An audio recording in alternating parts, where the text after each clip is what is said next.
Gəncə şəhər sakini Aydın Baladadaşovun peşəsi qaynaqçılıqdır, amma bu dəfə o öz bacarığını başqa sahədə sınamaq qərarı verib.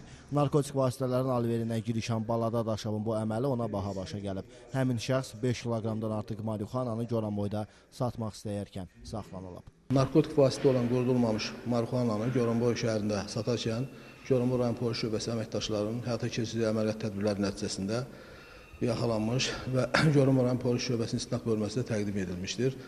Bununla bağlı tərəfimizdən Cinayət Məcəlləsinin 234.2-ci maddəsilə cinayətçi başlanmışdır və hazırda istinaq aparılır. Şəmkir rayon ərazisindən, sahədən yığmışdır həmin narkotik vasitəni, gətirib Gəncə şəhərində yaşadığı evdə döşəmədə sərib qurutmuşdur.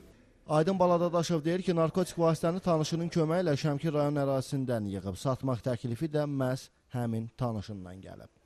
Şəmkir yolundan orada parniklər var. Parnikin bölümləri bitirilə orada. Yalanlar. Özümüzdə. Oradan sonra telefon almışsınız içəri. Dedim, yoxsa acıca otdu.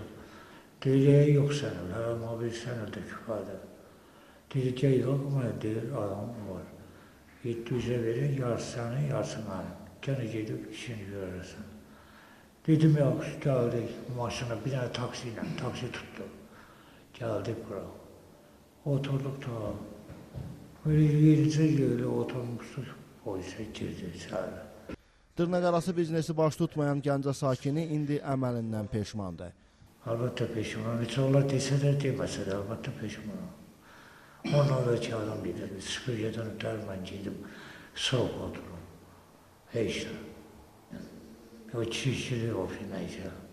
Daha öncə də 7 il məhbusluq həyatı yaşayan Aydın Baladadaşovun peşmançılığı onun azadlığa çıxmasına kömək etməyəcək. Bu əməlinə görə onun barəsində artıq cinayət yazılıb, araşdırmalar davam etdirilir.